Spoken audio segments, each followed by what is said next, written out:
Bom dia a todos. Bom dia, Roberto. Bom dia, Ari. Tudo na santa paz de Deus? Graças a Deus. Estão ouvindo Amém. bem? Um pouquinho baixo só. Peraí, deixa eu ver se está ligado o microfone. Mas estamos ouvindo bem. Vamos orar? Vamos. Oremos. Santo e amado e poderoso Deus, a Ti, Senhor, rendemos toda a honra, toda a glória, todo o nosso louvor. E humildemente estamos aqui para Te buscar em espírito e verdade.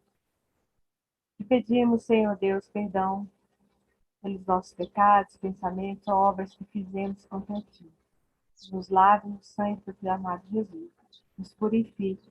Nos ajude a ser cada vez mais fiéis entre os infiéis. Que possamos seguir o exemplo de Daniel, um homem que foi fiel, temente ao Senhor, e que recebeu essas mensagens que nós estamos estudando aqui, um legado tão importante. Já na época de Daniel, o Senhor já pensava em nós. O Senhor já nos viu aqui estudando, Daniel. Obrigado por ser tão cuidadoso, amoroso, piedoso, misericordioso conosco. Obrigado por ter preservado a verdade na tua palavra para nós. E nós estamos aqui estudando. E estamos, mais uma vez, nessa madrugada, pedindo a orientação do Espírito Santo. Que ele seja derramado em porção dobrada sobre nós. Sobre o Roberto, que está em cargo, a cargo dessa mensagem de hoje, que ele possa ser usado pelo Espírito Santo mais uma vez. Senhor, tira de nós todo eu, todo egoísmo, toda, todo espírito de rebeldia, de murmuração, mas que possamos ouvir a tua voz. E aquilo que nós não entendermos, o Senhor esclareça para nós. O Senhor é o professor maior do universo. O Senhor tem interesse que nós saibamos das verdades presentes para nós hoje. Não só para nós, mas que possamos levar aos outros também. Use teu servo Roberto mais uma vez. Abençoe toda a vida dele, todos os seus sonhos, planos, projetos, e também toda a sua família, seus familiares, amigos, vizinhos, seus irmãos de igreja, todos que colaboram com o ministério do Roberto, que eles sejam igualmente abençoados. Venha abençoar também todos os nossos familiares, todos os meus irmãos aqui presentes nessa sala, e também os que estão no YouTube, e aqueles que vão assistir mais tarde também no YouTube. Que eu possa ter misericórdia de nós, fale os nossos corações. Ó Santo Espírito Santo, Tu és o nosso convidado nessa manhã. Que nos inspire, abre a nossa mente, que possamos entender o capítulo 11 de Daniel. É um capítulo forte, difícil, mas que o Senhor possa nos ajudar a entender. Use mais uma vez, eu te suplico, meu Roberto. Se conosco, dá-nos a tua paz, perdoe os nossos pecados. Por Jesus. Amém. Amém. Querido amado Deus, uma vez estamos aqui para agradecer ao Senhor o dom da vida, agradecer a oportunidade de estarmos unidos entre irmãos, para estarmos aqui adorando o Senhor, estarmos aprendendo de Ti e caminhando um pouco mais para próximo da Nova Jerusalém. Querido e amado Deus, esteja com nossas mentes nesse momento, para que tudo que seja falado seja assim diz o Senhor, tudo que seja entendido seja assim diz o Senhor, que o seu Santo Espírito esteja conosco, abrindo a nossa mente, a nossa boca, os nossos ouvidos, para que possamos sair daqui entendendo um pouco mais sobre um dos capítulos mais polêmicos da Bíblia. Tem muitas coisas importantes nesse capítulo, nós vamos colocar aqui muitos pontos de vista e não vai fechar aqui, meu Pai. Precisamos estudar, ir além e procurar por nós mesmos também, que todos aqui possam estar cientes de que podem sim entender as coisas da Bíblia, pois o Espírito Santo está disponível a todos. Nós só precisamos que ele. Querido e amado Deus, muito obrigado por tudo que o Senhor proporciona para cada um de nós. Esteja também com as meninas na Europa, que tudo corra bem, que tudo seja feito para a tua honra, para a tua glória, e que elas voltem também, que elas voltem sem problemas nenhum de lá. Muito obrigado, é o que eu te peço e lhe agradeço, em nome de Jesus. Amém. Amém. Alberto, a boca é sua, mas a palavra é do Senhor. Bom, vamos lá. Bom, pessoal, deixa eu pôr na tela aí para a gente já ir se familiarizando.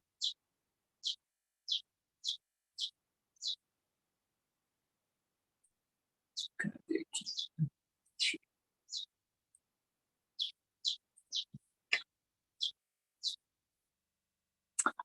Bom, irmãos, provavelmente a gente vai precisar de uns 2, 3 dias aí. Então, seguinte, hoje a ideia vai ser, eu vou expor para vocês alguns pontos de vista, tá? Vamos ler o capítulo inteiro, bem devagar, depois a gente vai relê-lo novamente amanhã, mas é bom a gente já começar a dar uma praticada. Nós vamos ler o capítulo, nós vamos pegar alguns personagens, né? Personagens que aparecem no texto, porque isso daqui é uma coisa que a gente deveria, que a gente vai precisar ler umas 10, 20, 30 vezes esse capítulo, pegando todas as nuances, personagem por personagem, nós não vai ter todo esse tempo. Depois eu vou expor para vocês os pensadores de cada raciocínio, tá? Porque dentro do Adventismo tem 3 linhas de raciocínio. Então, dentro mesmo da nossa igreja, tem 3 áreas, 3 locais diferentes, com propostas diferentes, com pensamentos diferentes. Então, nós precisamos entender todos eles, é o que eu pretendo aqui, pela graça de Deus, passar para vocês um pouco da compreensão de cada um deles, tá? E depois, olha, tirem tempo e vão atrás de cada ponto, cada nuance para vocês falarem, eu sou isso, eu sou aquilo, tá bom?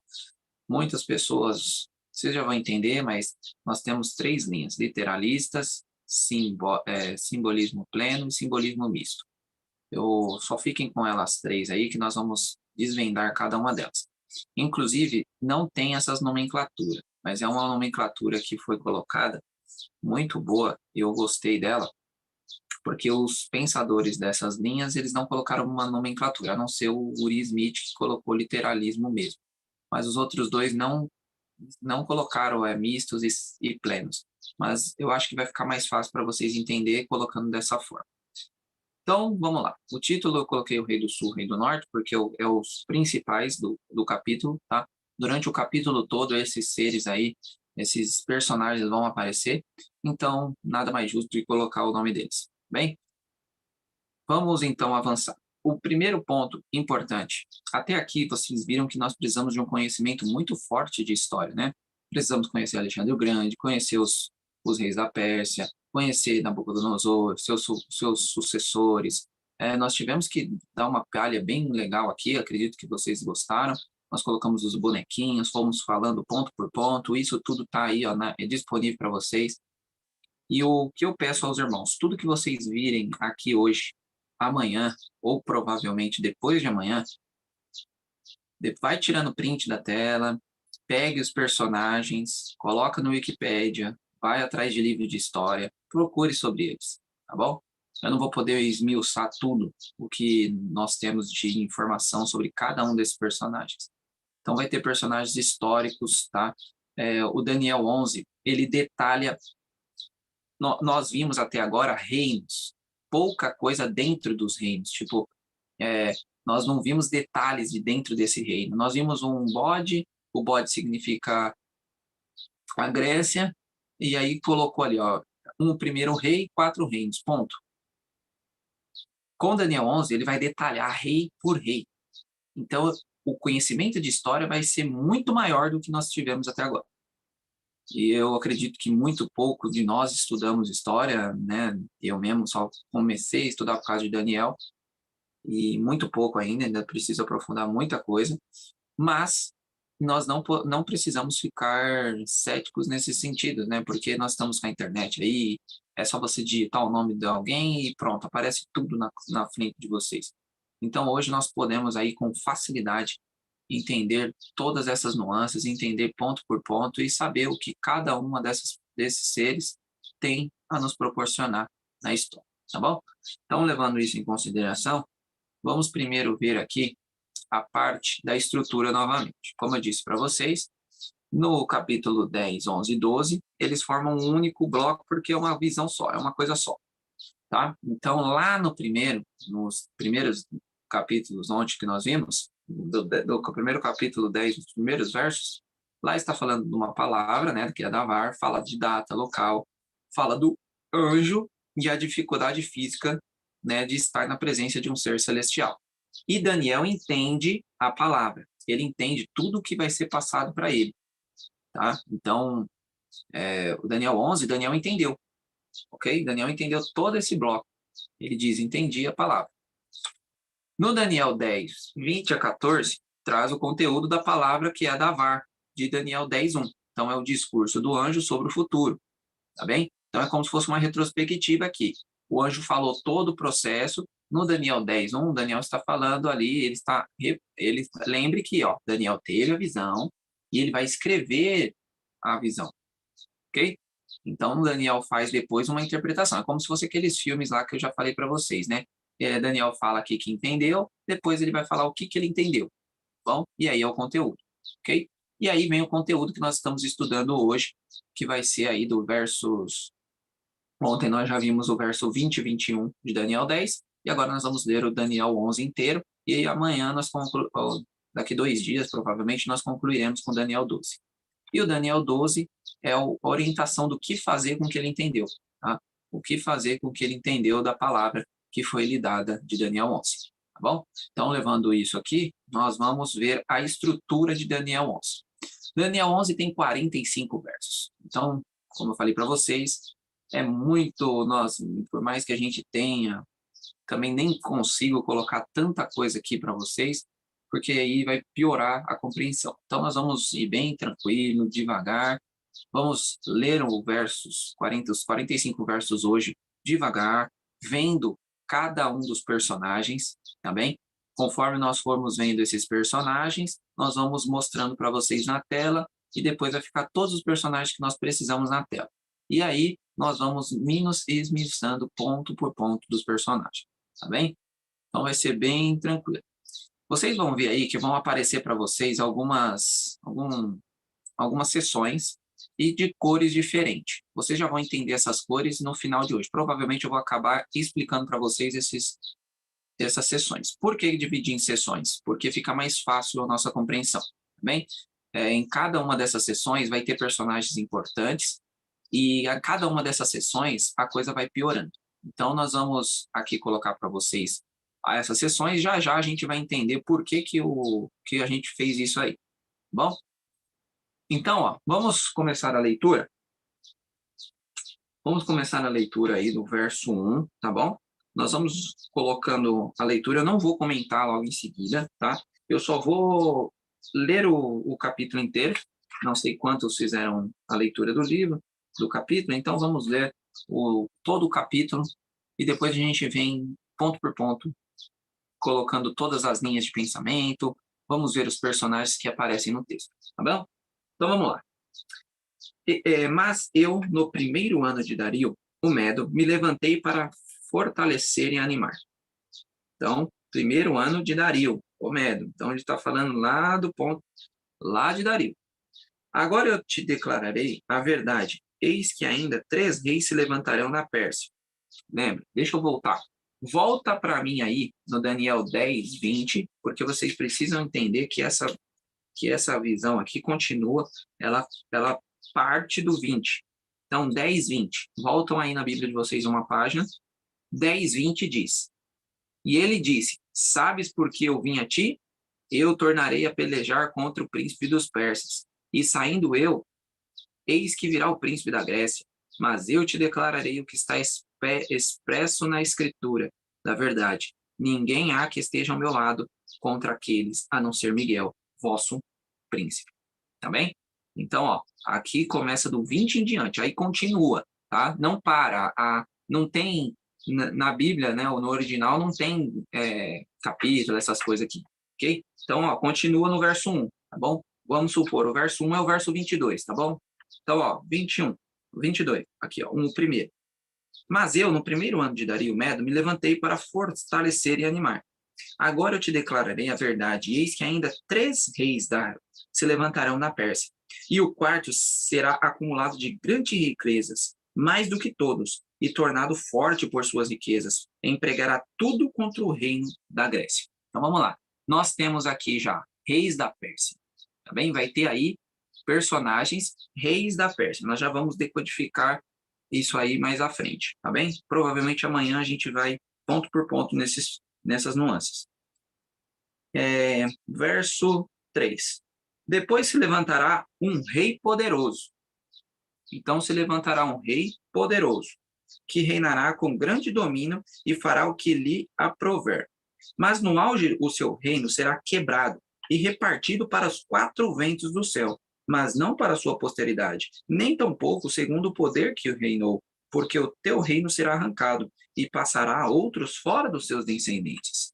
Então será repartido esse reino do rei poderoso em 4 partes. 5.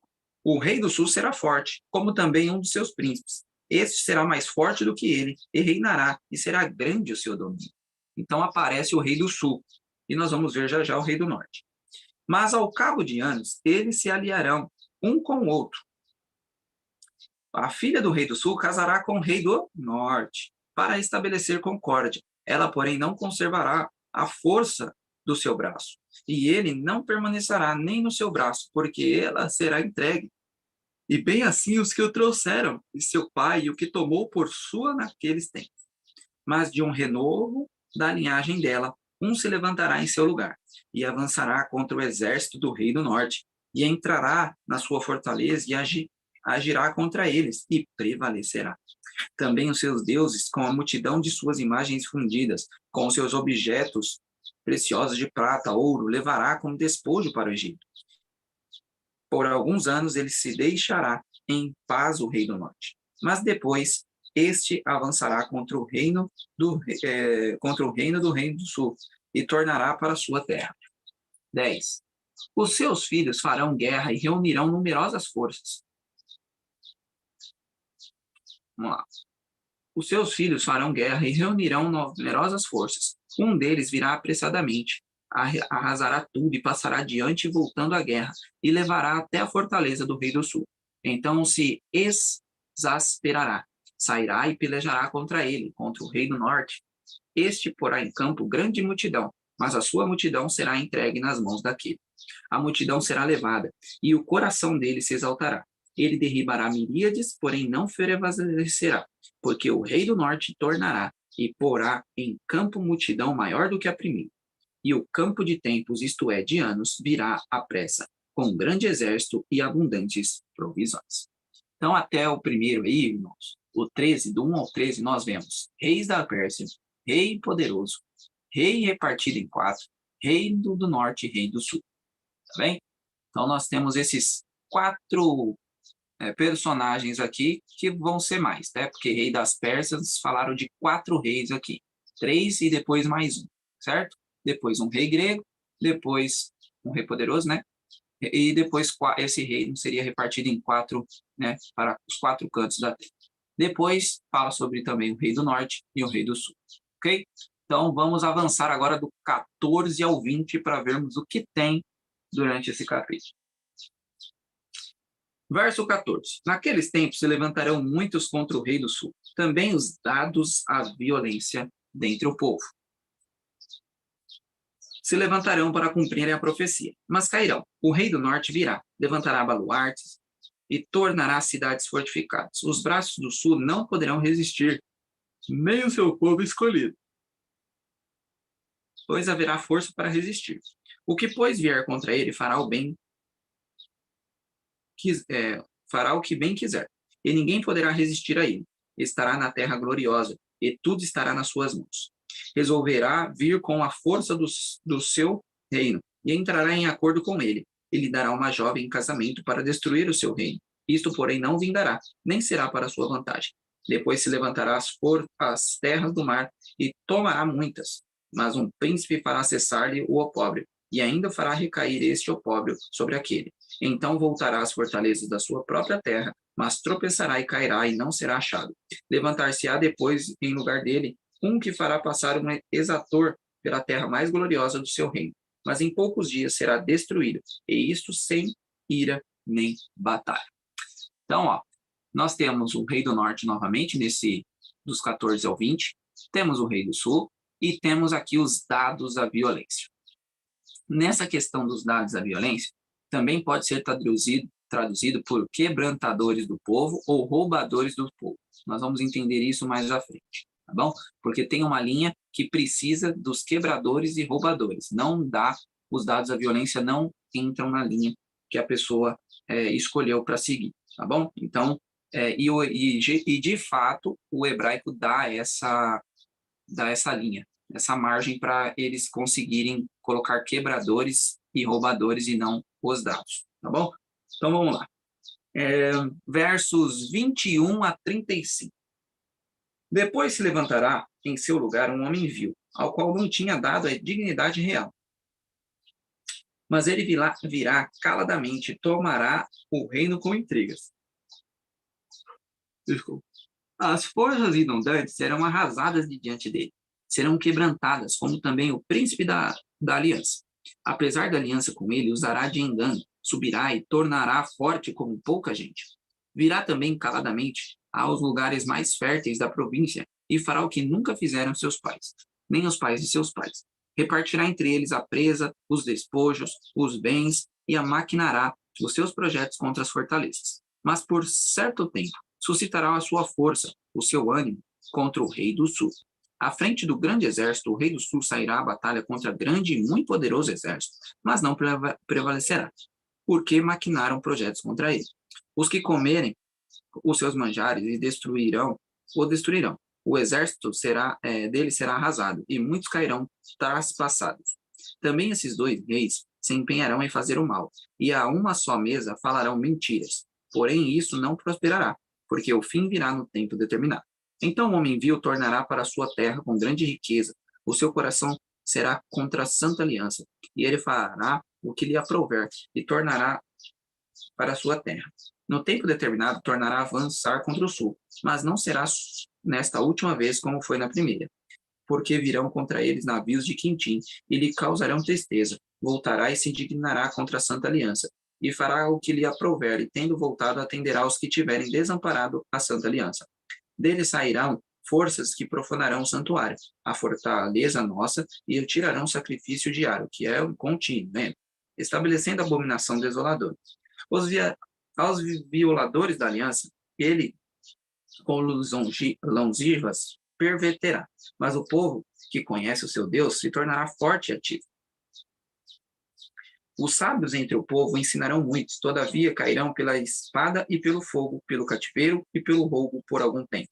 Ao caírem eles, serão ajudados com pequeno socorro, mas muitos se juntarão, e a eles com lisonjas. Alguns dos sábios cairão para serem provados, purificados, embranquecidos até o tempo do fim, porque se dará ainda no tempo determinado. Então, do 21 ao 35, nós temos o homem vil, príncipe da aliança, rei do sul, ok? E os violadores da aliança. Esses são os personagens que nós tiramos desses versos. Aqui nós temos um problema, mas eu acredito que nós vamos ver isso mais à frente. Mas eu já vou deixar para vocês. Eu disse para vocês no início que o rei do sul e o rei do norte, eles estão por todo o capítulo, eles são os personagens principais. E aqui já tem o primeiro problema. Pessoas acreditam que se não está no texto, eles não aparecem. Tá bom? O rei do norte, então, aqui não aparece. E pessoas vão acreditar que aparece, só que não com nomenclatura. Tá bom? Então, a primeira divergência que nós já vamos ver de cara é essa. Mas eu estou me atentando ao texto. Eu não estou fazendo malabarismo aqui. O que nós vamos ler, nós vamos pôr na tela. Tá bom? Então, o rei do sul não apareceu com o nome, então nós não vamos colocar ele aqui. Então, vamos para o 36 ao 39. Este rei fará segundo a sua vontade, e se levantará, e se engrandecerá sobre todo Deus. Contra o Deus dos deuses falará coisas incríveis e será próspero, até que se cumpra a indignação, porque aquilo que está determinado será feito. Não terá respeito aos deuses de seus pais, nem ao desejo de mulheres, nem a qualquer deus, porque sobre tudo se engrandecerá. Mas em lugar dos deuses, honrará o Deus das fortalezas. A um Deus que seus pais não conheceram, honrará com ouro, prata, com pedras preciosas e coisas agradáveis. Com o auxílio de um Deus estranho, agirá contra os poderosos das fortalezas. E aos que o reconheceram, multiplicar-se-á a honra, e falar-se-á reinar sobre muitos, e lhes repartirá a terra por prêmio. Aqui nós temos o rei. Aqui fala este rei, mas no original, quando você se traduz, fica o rei. Bom, vamos lá para o último. 40 aos 45. No tempo do fim, o rei do sul lutará com ele, o rei do norte, e arremeterá contra ele com carros, cavaleiros e com muitos navios, e entrará nas suas terras, e inundará e passará. Entrará na terra gloriosa, e muitos sucumbirão, mas do seu poder escaparão. Este, Edom, Moabe, as primícias dos filhos de Amon. Estenderá a mão também contra as terras, e a terra do Egito não escapará. Apoderar-se-á dos tesouros de ouro, de prata, de todas as coisas preciosas do Egito. Os líbios e etíopes o seguirão, mas pelos rumores do Oriente e do Norte será perturbado, e sairá com grande furor para destruir e exterminar o muitos. Armará suas tendas palacianas entre os mares, contra o glorioso Monte Santo, mas chegará ao seu fim, e não haverá quem o socorra. Bom, esse é a leitura do capítulo 45, dos 45 versos do capítulo 11. Aqui nós vemos um ele, que nós não sabemos o que é. Nós vemos o rei do norte, rei do sul, Edom, Moabe, Amon, líbios e etíopes, Monte Santo. Esses aqui são os principais. Tá bem? Bom, o que nós precisamos agora entender nessas partes? Vamos colocar aqui para vocês algumas linhas de interpretação que é a que a gente não acredita. Então, eu vou mostrar para vocês aqui a casa dos preteristas. O que nós precisamos entender é que os preteristas têm um argumento que é bom. Tá bom? Tá? Os preteristas têm um argumento que faz sentido. Então, por isso que eles ganham uma força. Então, vocês precisam entender isso. O que acontece? Os preteristas, eles leem o capítulo 11 baseado no capítulo 8. Ok? Então, o que eles fazem? Eu pego o capítulo 8, me baseio nesse capítulo 8 e vou ler o capítulo 11. Quando ele faz isso, o que não é algo de absurdo, porque nós fazemos o mesmo com o capítulo 7 e 8, nós temos o 7 e o 8, e depois vem o 11. Então, logicamente, nós vamos tentar ver alguma relação com o 7, o 8 e o 11. Então, eles fazem isso, só que eles não pegam o 7. Por quê? O 7 para trás foi em aramaico, as visões. E o 8 e o 11 foi em hebraico. Então, eles falam, se a Daniel usou uma língua para o 8, uma língua para o 7, talvez ele não quisesse mostrar que tem uma relação entre os dois. Porque as línguas são distintas. Se ele quisesse uma relação, ele escrevia tudo em aramaico. Ele escrevia tudo em grego. Em hebraico, desculpa.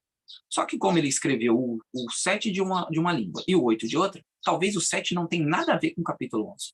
E sim, o capítulo 8 e o 11 tenham algo a ver. Porque eles foram escritos com a mesma língua. Então, com esse raciocínio, eles usam o 8 em cima do 11. Usando o 8 em cima do 11, eles não conseguem ver outro modo do homem vil não ser Antíoco Epifânio. Ok? E aí, conforme vem o Antíoco Epifânio, porque ali depois do verso 14, é que começa a coisa a ferver.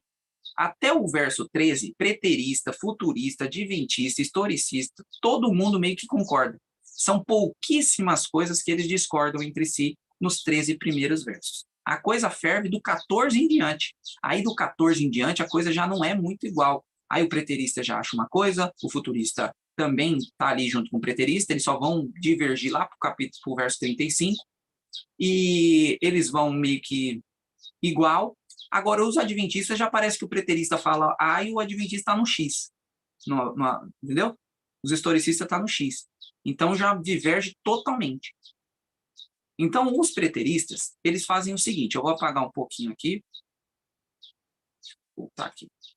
Os preteristas, os futuristas e os historicistas, que são nós, eles têm umas linhas diferentes. Então, os preteristas, eu vou apagar alguns aqui, depois eu volto para vocês, só para eu colocar o homem vil, porque eles acreditam que o homem vil seja Antíoco Epifânio, tá bom? Antíoco IV Epifânio, por quê? Vocês vão ver isso quando a gente esmiuçar, tá? Porque nós vamos esmiuçar os 14 primeiros versos, só que eu acredito que nós vamos fazer isso amanhã. Hoje eu quero mostrar para vocês as linhas de interpretação, mostrar logo rapidamente os preteristas e futuristas, porque para nós não está correto, então não vou me alongar dentro delas, tá? Nós temos que se alongar dentro do que a gente acredita como historicista, tá bem?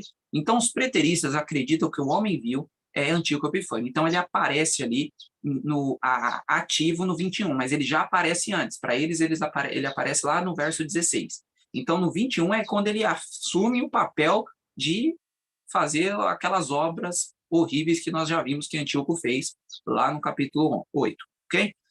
Então, os preteristas acreditam nisso por essa base. Como Magno, que é o pai de Antíoco, finaliza ali no verso, entre o verso 13 e 15, só pode ser o filho dele a partir daí. Ok? Então, eles pegam esse apego ao capítulo 8 em cima do capítulo 11. E aí, como eles não podem, aí temos duas linhas dentro do preterista. O preterista acredita que Antíoco Epifânio vai até o final, ok? Do 21 até o 45 é só Antíoco Epifânio. Outras pessoas, preteristas mais estudiosos agora, né? Vamos dizer assim, os preteristas modernos, eles dizem o seguinte, gente, não tem como ser o Antíoco Epifânio, porque do verso 40 em diante não tem nada que possa nos ajudar a entender que seja Antíoco. Então, o que eles colocam no meio? A grande tribulação. Tá? Então, eles falam o seguinte, vai ter Antíoco até o verso 38, 39, do 40 ali em diante é a tribulação. Aí o povo vai ser arrebatado, a igreja vai ser arrebatada, é todas aquelas conversas que a gente já conhece do povo que acredita no Apocalipse ali, que vai acontecer tudo, né? A igreja não vai participar, e aí vocês já sabem o que nós temos, tá? Então, eles jogam tudo na grande tribulação. Como eles não podem explicar, é a grande tribulação. Os futuristas, eles vão na mesma linha do preterismo, só que eles arrumam um detalhe. Eles colocam a grande tribulação para o verso 36. Ok? Então, eles adiantam um pouco essa grande tribulação.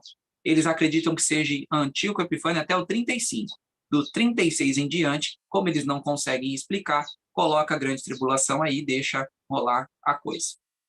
Então, por esses motivos que ficou bem óbvio para nós, como nós precisamos de uma explicação, Deus não ia dar um negócio para a gente não conseguir decodificar, então, automaticamente, o futurismo e o preterismo não é a linha que o adventismo segue, tá bom? Então, vamos agora para a linha dos historicistas. Acho que vocês conseguiram entender a linha preterista, né? A linha preterista ali, eles vão conosco até um certo ponto, do verso 21 já vira totalmente uma coisa diferente. Então, Antíoco Epifânio ficaria ali até o 35 para alguns, até o 39 para outros no preterismo. O que eles não conseguem explicar, joga a grande tribulação aí. Joga a grande tribulação, vai ter arrebatamento secreto, vai ter todas essas coisas aí que vocês já sabem que o povo argumenta contra nós. Depois vem os historicistas, o futurista. O futurista, ele adianta isso, a grande tribulação, para o verso 36. Tá bom? Historicismo. Dentro do historicismo, que é a nossa linha de interpretação, nós temos três vertentes. Literalistas, simbolistas plenos, simbolistas mistos. O que seria tudo isso aí, Roberto? Vamos lá. Os literalistas acreditam que o capítulo 45 de Daniel é totalmente literal. Não tem símbolo nenhum. O rei tem um rei, o homem vil é um homem, príncipe da aliança é um príncipe da aliança, rei do sul é rei do sul, e assim por diante. Rei do norte é rei do norte, rei da Pérsia é rei da Pérsia, rei grego é rei grego, e acabou. Para eles, o ele ali vai ser um personagem que existiu, tá? Edom, Moab e Amon é vocês já vão entender mais para frente para eles o que é. Líbios, etíopes, Monte Santo, tudo para eles é literal, não é um símbolo, tá bom? Então, os literalistas acreditam dessa forma. Nós vamos ver aqui qual é a vantagem e a desvantagem. Todos eles têm pontos fracos e fortes, tá? Nós vamos trazer tudo para vocês. Então, por hoje, eu quero que nós leiamos o capítulo como fizemos, identificamos os personagens de cada parte e tenhamos uma relação aqui entre literalistas, simbolistas e etc. Ok? Os simbolistas plenos acreditam que é o seguinte: até o verso 3 pode ser literal, mas do 4 em diante já é simbólico. E aí o simbolismo fica por todo o capítulo. Tá bom? Então vamos supor aqui, ó, que o verso 3 aqui, ó, os 3 primeiros para ele pode ser literal, pode ser, tá? E do 4 em diante é simbólico. E pronto. Tá bom?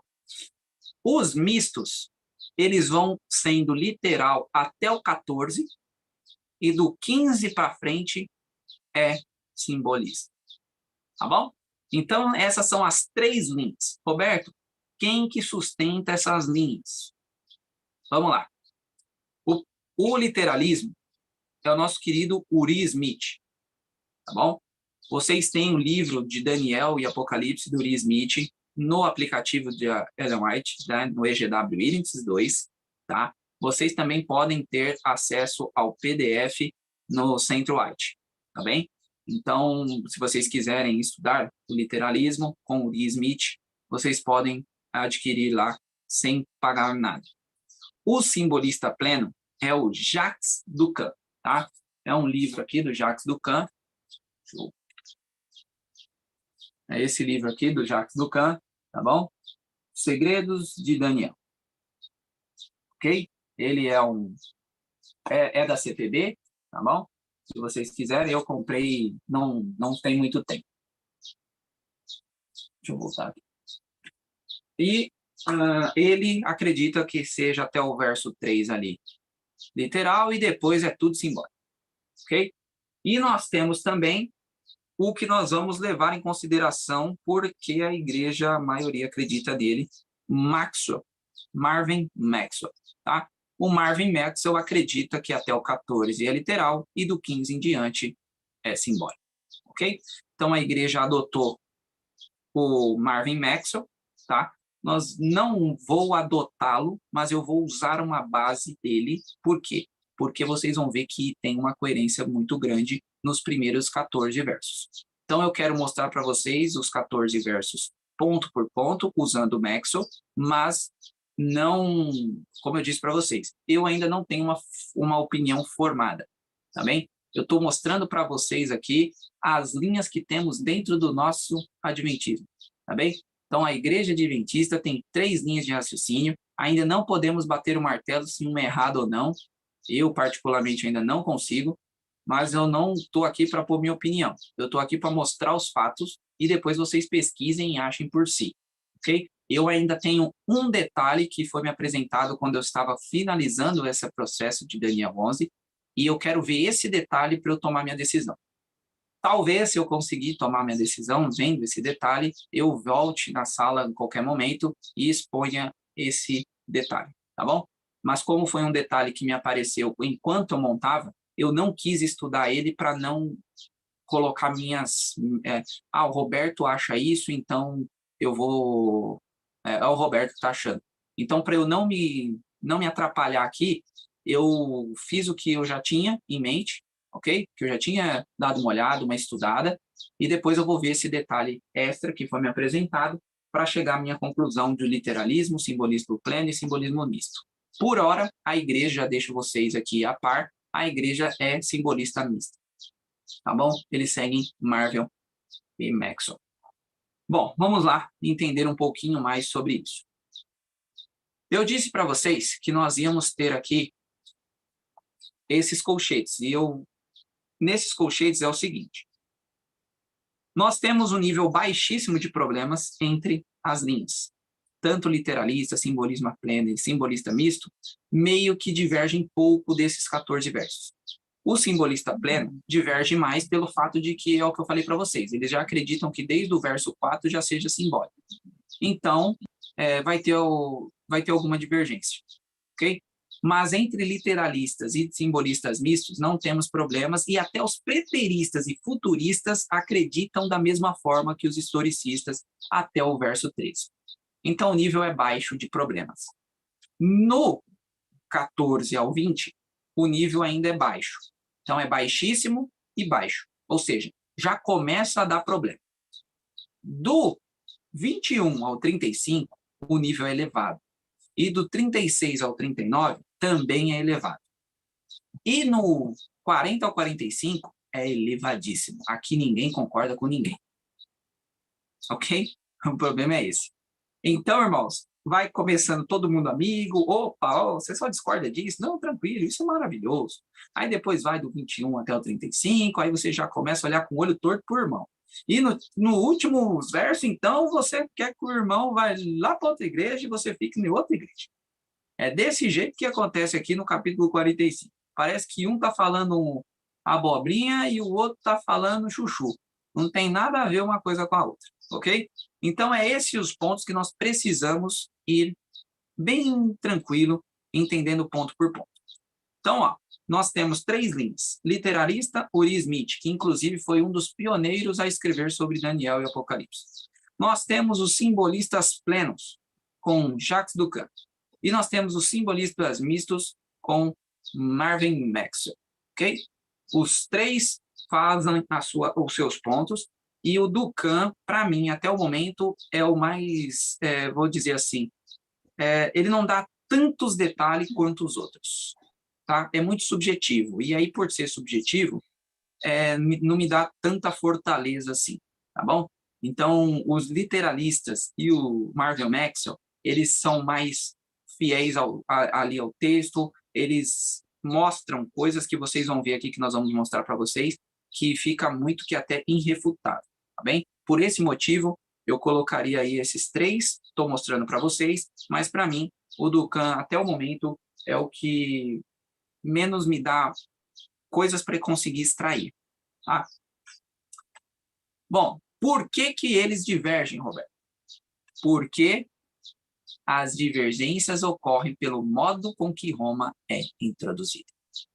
Vocês não estão vendo Roma aqui, certo? Vocês estão vendo o príncipe, rei do sul, violência, homem vil, o rei do norte, Moab. Vocês estão vendo todas essas coisas na tela aí. Mas vocês não veem Roma. Só que Roma está. Por que Roma está? Porque Roma estava no capítulo 8, Roma estava no capítulo 7, Roma estava no capítulo 2, então como Roma não vai estar no capítulo 11? Só que o problema é que aonde Roma está e quem Roma é para cada uma dessas linhas de interpretação. Literalistas, simbolistas plenos e mistos. É aí que está o problema. Então vamos ver aonde cada uma delas se encaixa. Vamos mudar as cores aqui para que vocês possam entender, tá? Então, o literalista vai ficar com verdinho, ok? E para eles, no verso 14, Roma é introduzido como um terceiro personagem. O que isso significa, Alberto? Para os literalistas, Roma não é o rei do norte, tá bom? Para os literalistas, rei do norte é rei do norte, rei do sul é rei do sul, Roma seria um terceiro elemento, ok? Deixa eu mutar aqui. Aí. Roma seria um terceiro elemento, tá bom? Um terceiro personagem. Então, literalista acredita que Roma entra no verso 14. E aí entra aquilo que eu falei para vocês. Lembra que eu falei os dados à violência? Como, Roberto, pode ser Roma se é os dados à violência? Está falando do povo de Deus e não a Roma. Só que é aí que está. Para os literalistas, o texto hebraico dá essa margem para ser os quebrantadores ou roubadores do seu povo e não os dados. E aí, com quebrantadores e roubadores, aí Roma pode ser inserida, sim, no verso 14. Entenderam? Então, para os literalistas, Roma aparece no verso 14, nos quebrantadores, a violência, terceiro personagem. Não tem nada a ver com norte e sul. Já para...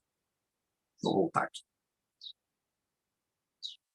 Já para o nosso querido Jacques Ducan, que é um simbolista pleno, de ponta a ponta aí praticamente do capítulo 11, ele acredita que Roma já é introduzida no verso 4.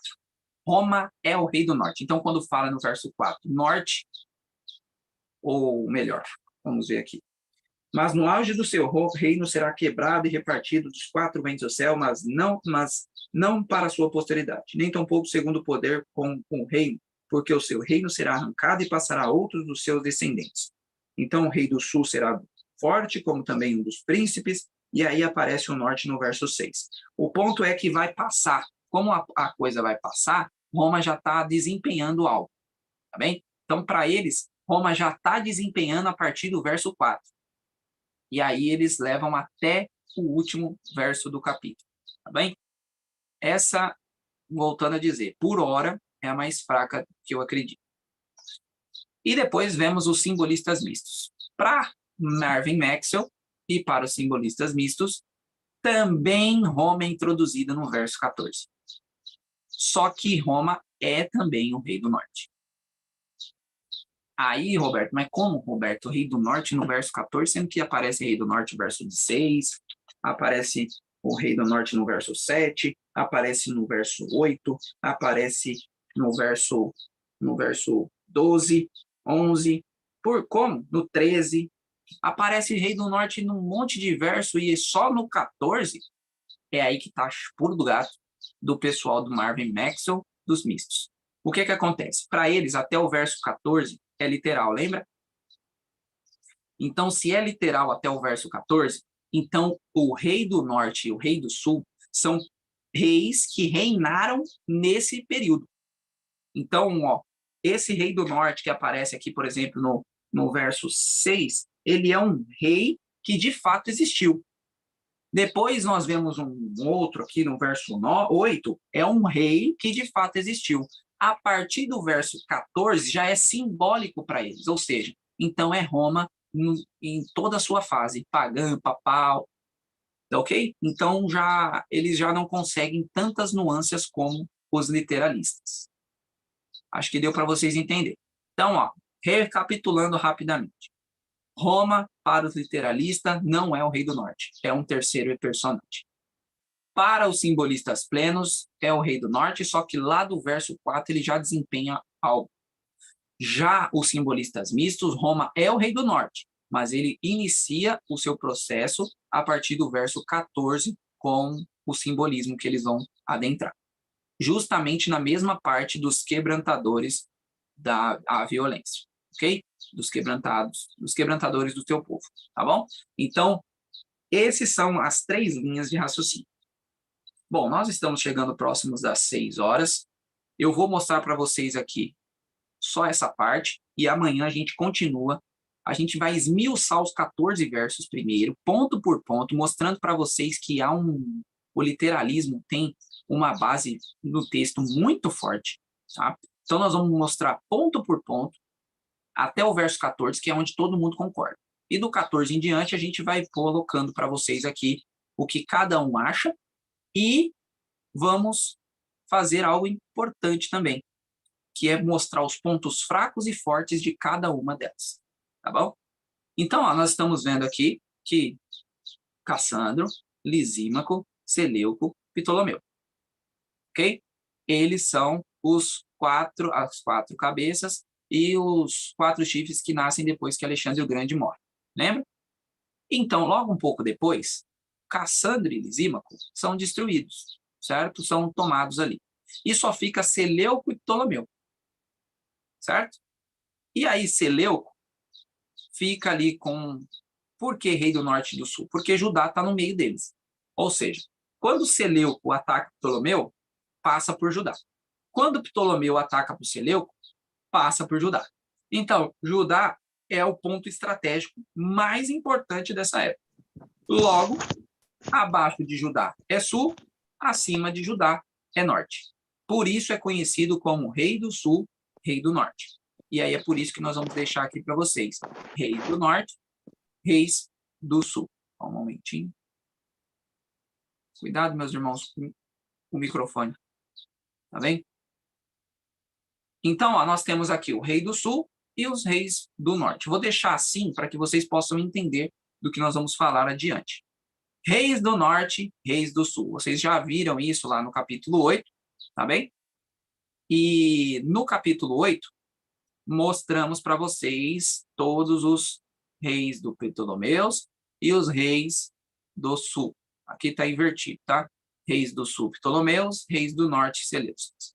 Aí vocês têm aqui todos esses reinos, lá, até Cleópatra, depois Antíoco Dionísio aqui, desde Nicátor I. Aí vem o seguinte, que é o que nós vamos ver amanhã. Então, deixa eu ver aqui. Então, vamos deixar isso aqui para amanhã, para a gente atentar ponto por ponto.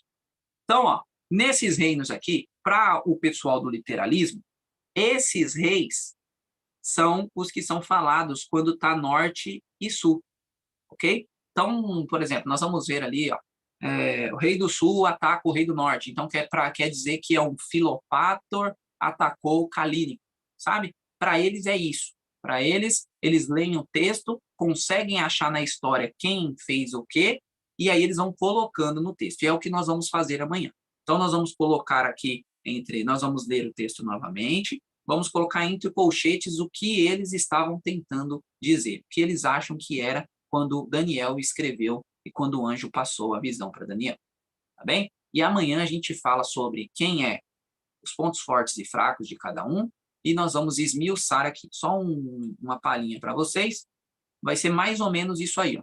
Então nós vamos ver aí, ó, entre colchetes, quem que falou, quem são os reis, tá bem? E aí nós vamos ponto por ponto mostrando para vocês que isso aconteceu na história. Bom, meus irmãos, acredito que por hoje é só. A ideia de hoje era nós lermos o capítulo. A ideia de hoje era nós entendermos que os preteristas e futuristas, com a parte forte deles, é que, de fato, o 8 e o 11 foram escritos com a mesma língua, tá? Então, por esse motivo, eles acreditam que o 8 deveria ser jogado em cima do 11 e não o 7. Tá? E colocando isso em consideração, eles têm um bom argumento.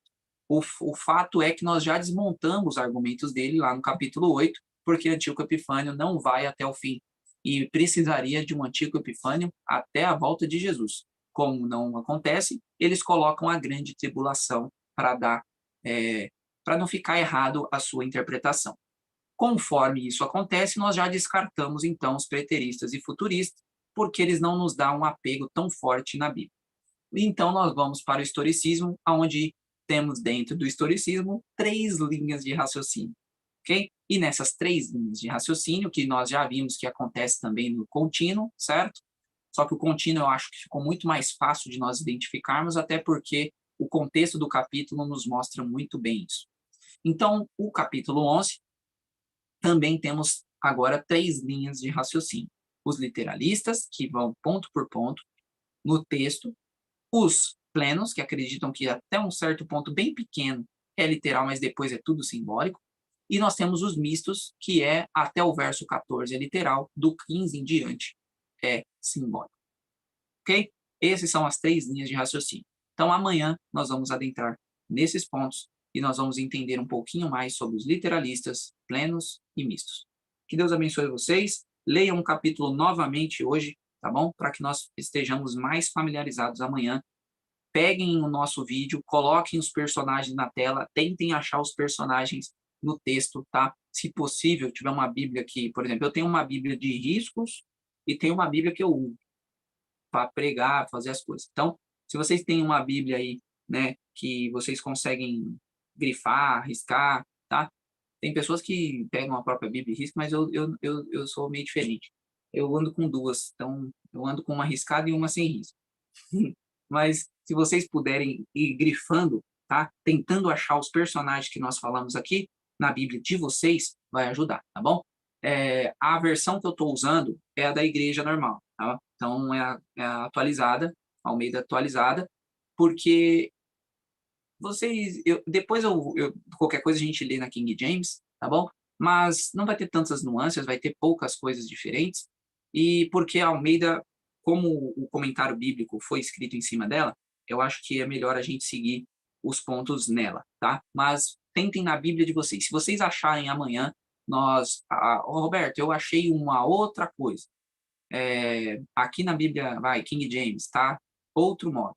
Aí vocês anotem e passem para mim, tá bom? A Bíblia que vocês tiver, para a gente tentar aqui ver, porque quem sabe tem alguma coisa em outras Bíblias que nós não temos visto aqui, e aí pode ser que nos ajude a entender também, tá bom? Então, peguem o capítulo, lição de casa para hoje. Pegar o capítulo 11, ler os versos, os 45 versos, identificando os nossos personagens, tá bom? Seja em qual Bíblia for. Eu vou fazer isso tanto da igreja, quanto também na King James, para ver se eu acho alguma coisa interessante. E vocês façam na Bíblia que tiver, tá bom? Muito obrigado a vocês, que Deus abençoe o dia de vocês e até amanhã. Amém. Deus seja graciosamente louvado. Obrigada, Roberto, por essas mensagens maravilhosas. Eu estudo Daniel no livro que foi escrito por Henry Fayabel, e ele, aqui no capítulo 13 dele, do livro dele, Conflito e Vitória, ele fala o seguinte: uma vez Napoleão Bonaparte disse: Alexandre, César, Carlos Magno e eu fundamos grandes impérios. Mas de que dependia a nossa genialidade? Do uso da força. Jesus fundou seu império fundamentado apenas no amor. E até hoje, milhões se dispõem a morrer por ele. Esse é o nosso Jesus. E logo em seguida ele fala aqui: Deus é um historiador perfeito. O único registro totalmente imparcial dos eventos deste mundo é o dele. Nenhum outro historiador está completamente livre do preconceito e da parcialidade. Nenhum outro relato está totalmente livre de pinceladas de mitologia e lenda. Então, o nosso Deus é o único e perfeito historiador. É esse Deus que nós devemos ouvir. Amém? Que Amém. Deus seja louvado. Nós vamos ter duas orações faladas e uma cantada pela irmã Cristine. Eu gostaria de 2 voluntários para fazer essas orações nesse momento, e depois nós vamos partir para as considerações. Alguém poderia fazer as 2 orações para nós? Levanta a mãozinha, por favor. Estou achando esse povo muito contido ultimamente, viu? Também estou achando. A Mas gente vai ter que. eu A até gente vai. entendo, Roberto. Ontem eu Ah, queria fazer consideração e aí eu fiquei assim, vou, não vou, vou, não vou, e deixei passar. A gente fica assim meio. Eu amei ontem falando sobre que Jesus é Gabriel. A gente precisa tomar posse desse conhecimento, que realmente as outras igrejas pegam, né, no pé da gente muito sobre isso. E sobre quando o anjo lutou 21 dias lá e Miguel veio ajudar Gabriel. Não é porque Gabriel era menos forte, não, mas porque Deus entende o diabo, né? Sabe comer das artimanhas maldosas dele. Eu achei perfeito ontem, foi muito bom. Uma das melhores mensagens eu gostei foi de ontem, uma das melhores. E eu queria falar isso ontem e não falei, estou falando hoje. vamos lá, pessoal. Vamos Orar. orar, gente. Dona Júlia. A irmã Júnia e o irmão Mário. E depois a irmã Cristina para a oração cantada. Pode abrir seu microfone, querida Júnia, vamos orar.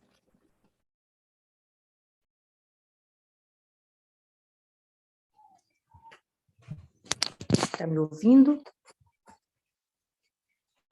Bom dia. Sim, estamos. Pode orar, querida. Oremos então. Grandioso Deus, Paizinho Todo-Poderoso, muito obrigada, Senhor, por mais uma manhã, por mais essa mensagem que o Senhor trouxe para nós. Nós estamos assim, Pai, reflexivos. Eu acredito que os meus irmãos também, como eu. E o Senhor meu Deus, possa gravar essa mensagem em nosso coração e possa nos dar a graça, Pai, de ser um instrumento do Senhor onde estamos, pois é uma mensagem que poucos conhecem, que poucos sabem. As profecias não é para qualquer um compreender, realmente para aqueles que creem, para aqueles que querem. E o Senhor é um Deus tão maravilhoso que ouve e dá quando a gente pede. Obrigada, meu Deus, muito obrigada. Queira tomar o teu servo em tuas mãos, mais uma vez. Ele que sempre relutou e estudou, e sempre dizendo a parte mais difícil, é o capítulo mais difícil, mas o Senhor de forma tão singular, de forma tão bondosa, tem dado ele sabedoria, tem capacitado e tenho ajudado a transmitir com didática, com amor e com poder. Louvado e glorificado seja o nome do Senhor, Pai. Assim também possamos nós nos colocar em tuas mãos para que tenhamos essa sabedoria que só pode vir do céu. Dá-nos um segundo momento de consideração, de complementação, conforme o Senhor tem feito. Como disse a tua serva, às vezes nós queremos ir lá e falar e a gente deixa passar, mas que o Senhor possa conduzir como o Senhor tem conduzido até aqui. Perdoe os nossos pecados, em nome de Cristo Jesus. Amém, Senhor. Amém. Continuando, Senhor, em nome de Jesus. Obrigado. Muito obrigado por tua graça e tua misericórdia, Senhor Deus, para com o teu povo. Aqui todos os dias, muitos estão lutando para ouvir a tua palavra, ouvir, Senhor Deus, os ensinos, as revelações que o Senhor tem a revelar ao teu povo. Muito obrigado por ter trazido aqui junto hoje e também aos meus irmãos. Pela tua misericórdia, eu te imploro que continue, Senhor Deus. Continue nos fazendo entender que nós precisamos estudar. Precisamos tirar tempo para buscar o Senhor o conhecimento. Não podemos, Senhor Deus, estar bebendo apenas algo. Temos que buscar alimentos sólidos. Nós cremos e sabemos que estamos nos últimos dias da nossa vida nesta terra, Senhor. E por tantas vezes, Pai, nós somos tão negligentes. Nos perdoe. Pelo sangue de Jesus, perdoe os nossos pecados. E nos ensine a ser humildes, a nos humilharmos na presença do Senhor. Com o coração ardendo, no desejo, Senhor, de receber a plenitude do Teu Espírito Santo. A plenitude do conhecimento de Jesus e do poder que Ele está disposto a nos dar para sermos o povo e sempre dos últimos dias que irão, Senhor Deus, completar essa mensagem com a Tua volta. Aqui, Senhor Deus, cada um de nós temos os nossos problemas, as nossas dificuldades. E foi feito um pedido de oração pela irmã Antônia e outros pedidos estão em nossos corações. E nesse momento eu quero depositar no Teu altar, Senhor, cada um dos nossos familiares, cada pedido, cada dificuldade. Que o Senhor supra a necessidade do Teu povo e fortaleça-nos, Senhor.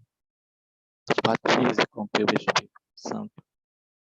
E assim possamos nós ter poder para vivermos no meio um povo corrompido, mas queremos um povo santo, justo, fiel, segundo a tua boa vontade, pela tua misericórdia, te imploro, em nome de Jesus.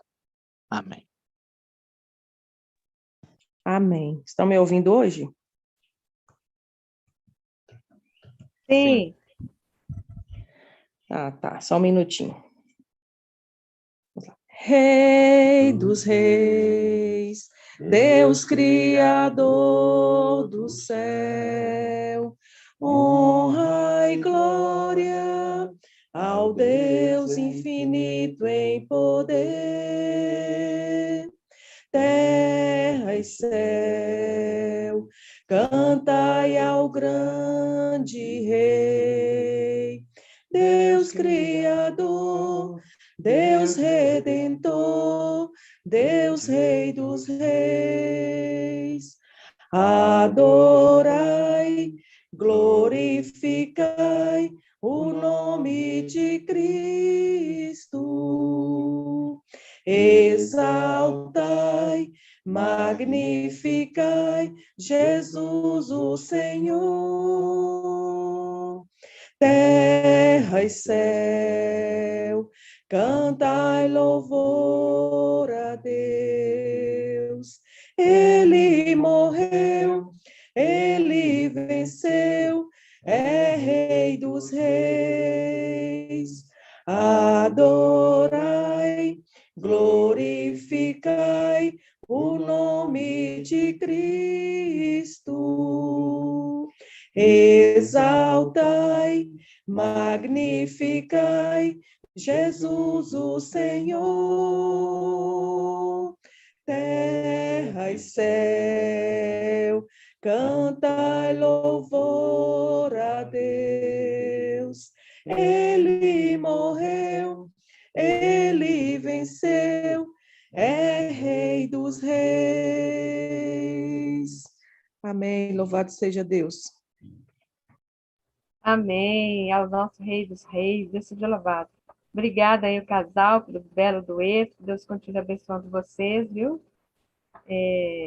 Sempre cooperando com o Ministério de Cristo aqui na sala, isso é muito bom. Nós agradecemos todos, irmãos, pelas orações, viu? E o irmão lembrou bem do pedido de oração do irmão Antônio aqui no chat, orando, pediu para nós pudéssemos orar pela viagem que ela fará, que Deus possa abençoar. Que a irmã possa ir em paz, permanecer em paz, voltar em paz, em nome de Jesus, amém? Vamos orar pelo Ministério das Meninas lá na Europa também, em Portugal. Suziane, Elô, Iapo, Liginha, irmã, e os demais irmãos que estão ali cooperando com Cristo também, levando a mensagem através da mensagem de saúde, né? E os irmãos aqui, quem estiver aqui a primeira vez, a gente sempre, vocês poderiam se identificar, né, com a gente. E quem quiser fazer pedido de orações também pode colocar no chat. Que Deus possa nos ajudar e nós possamos ajudar uns aos outros em oração, né?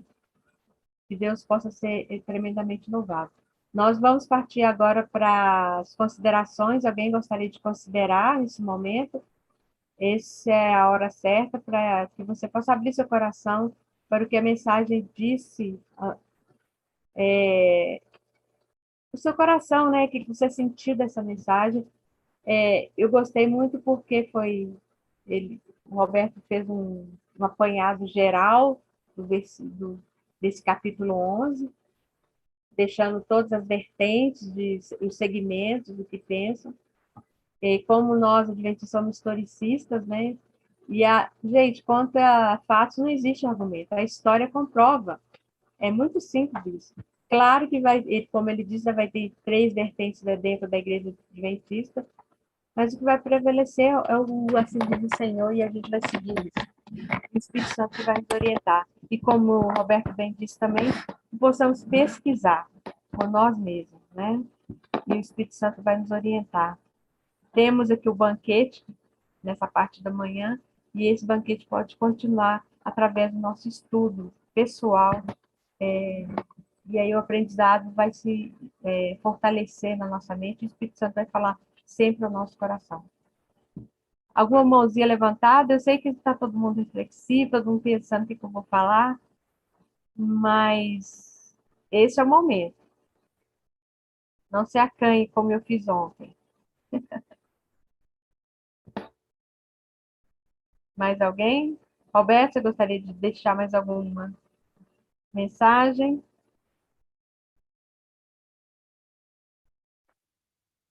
Não, por hora acho que é isso. Senão eu vou dar spoiler de amanhã já. Ah, tá, é verdade. Não pode. E amanhã, então, irmãos, nós estaremos aqui às 5 horas, impreterivelmente, 9 horas lá de Portugal. Que Deus possa abençoar você, Júnia, Roberto, Ana Maria, Edna, irmã Leia, Keila, irmão Mário e Jane, irmão Valmir, irmã Leni, Cristine, Nice, irmã Nice, Maria Barreto, Miriam, Natália, Andréia, Dalvani, Joyce, Erlane, irmã Terezinha, irmã Thelma. A mim, que Deus possa nos abençoar poderosamente. Deus está conosco, Deus está no controle de tudo. Que possamos prosseguir no estudo da palavra dele. A palavra de Deus diz que sem mim nada podeis fazer. Nós estamos aqui buscando o poder de Deus. E que ele continue falando no nosso coração. Que Deus possa continuar te abençoando, tá, Roberta? Toda a sua família. E amanhã nós estaremos aqui.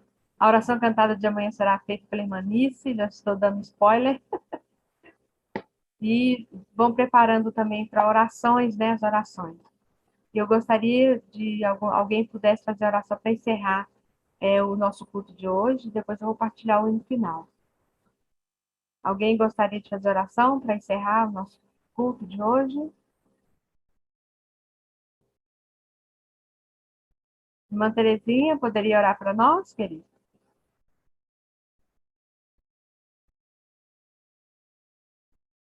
Não? Mais alguém poderia orar? Eu Ai, oro, Tereza. irmã.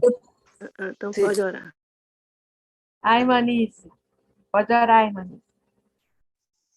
Amanhã, irmã Terezinha. Oremos. Grandioso Deus, Pai, Criador dos céus e da terra, estamos prostrados diante do Senhor, que é o Rei dos Reis, Criador dos céus e da terra. Nós só temos para te agradecer por esta oportunidade que o Senhor está nos dando nesta madrugada de aprender mais da tua palavra. Sabemos que não é fácil, mas se nós for buscar a compreender o estudo de hoje, nós vamos entender. E que o Senhor esteja conosco, completando tudo o que falta, nos ajudando, nos orientando, para que nós possamos crescer e aprender para passar para outras pessoas. Abençoe o pregador, sabemos que ele tem suas lutas, suas dificuldades, mas que o Senhor esteja sempre com ele. E aí, o pedido da nossa irmã, Maria Antônia, que o Senhor esteja com ela, suprindo todas as suas necessidades. Não vi o pedido, só vi as irmãs falando, o Senhor o conhece, que o Senhor esteja com ela, hoje e sempre. Nos abençoa também cada uma das nossas irmãs que está na sala, que a irmã Aurenice citou os nomes. Todas nós, Pai, estamos te buscando. E aquelas pessoas que não estiveram hoje no grupo, o Senhor também conhece e desperta cada uma delas no seu cantinho. Obrigada por tudo a nós um dia, mas na tua presença.